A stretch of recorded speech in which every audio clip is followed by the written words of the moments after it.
created this video in case you weren't in class on Friday when we went over it. This is all about your first assessment for Year 10 English.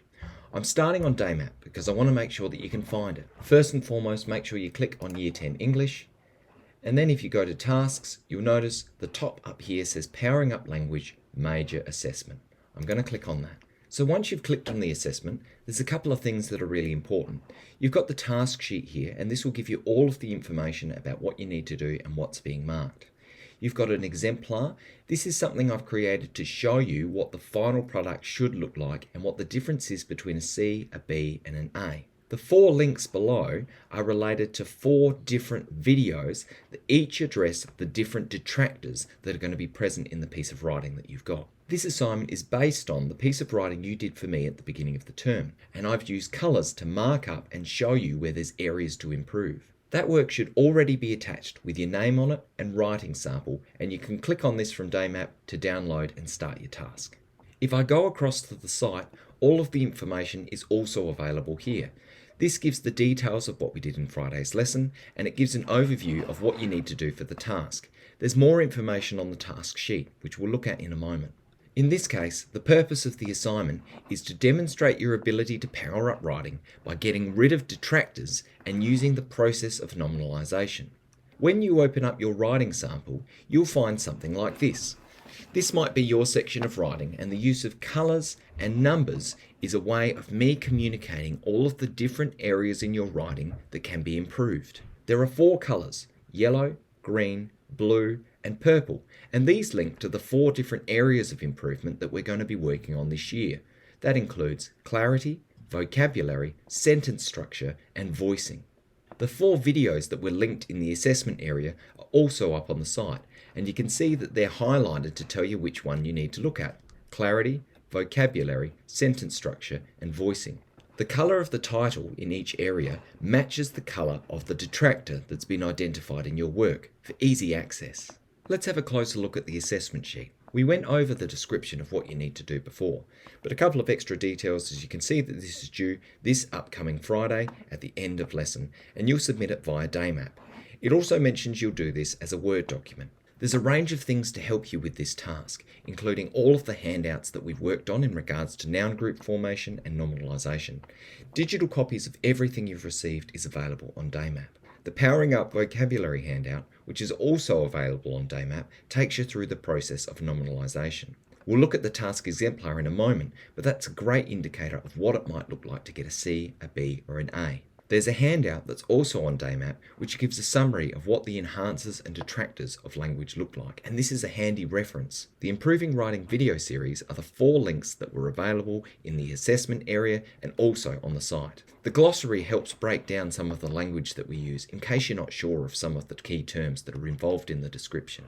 Attached with every assessment task is a checklist which recommends some of the actions you should take to complete it. You can go along with this and tick them off as you go to make sure that you're up to date. For the assessment criteria, I'm focusing on one core skill, which is your ability to use language features effectively. We'll learn a lot about this term language features over the year. It basically talks about all of the different elements that are present in our writing that make it effective and suitable for its purpose. There's a brief description about what this looks like in each case, but I'll talk through that in more detail when we look at the exemplar. I created an exemplar to show you the type of thing that I'm expecting to see from you at the end of this week. The first paragraph on the exemplar represents the starting point, and this would be similar to the work that you would receive from me. It should be a block of writing that's been created by you that's been marked up with all of these different colours. The colours in this case represent the things that detract from the quality of writing and perhaps make it seem like it's written by a younger student. Our goal in this case is to remove these detractors and improve the quality of our writing. As a starting point, all of these different features that detract from the quality of the writing are the things that are stopping it from being seen as a Year 10 piece of work. So for that reason, it's been marked at a D level. If you're looking to get a C for this assessment, your most important priority is to remove as many detractors as you can. For this C sample, if I read between the difference of the first and the second paragraph, I can see some pretty significant changes.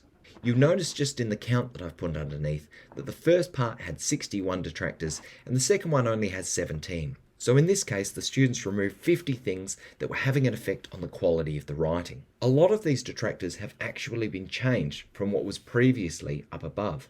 However, that change hasn't really solved the problem. In some of your work, you might change some vocabulary or try and swap something out or refresh sentences. That doesn't mean you've done something about that detractor, and you may still lose marks if it's still in place.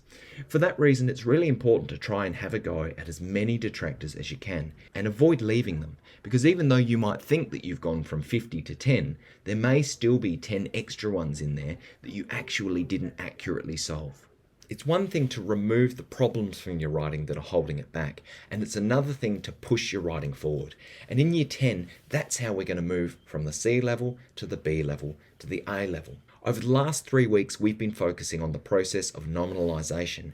And when we looked at noun groups, we did that to recognise that noun groups are actually nominalised factors.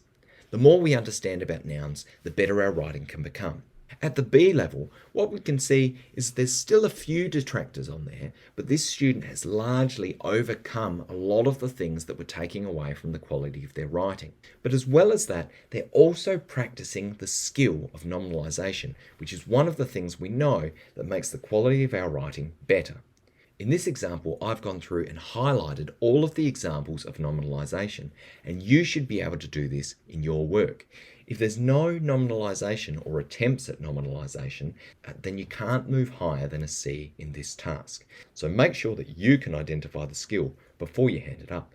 Of the 11 nominalisations that have been added to this writing, 4 of them aren't so crash hot. The comparing of it with other films, the wanting of wealth and power, the defeat of them in the end. These are nominalised statements, which is fantastic, but they don't sound that great, and there's room for them to be further refined and polished. This is the type of thing we're looking for when we're moving students from the B level into the A level.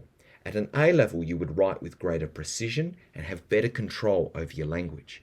But the fact that you're trying to nominalise and you're doing it consistently and effectively shows us that you're on your way to the A level. So that's one of the key differences between a B and an A.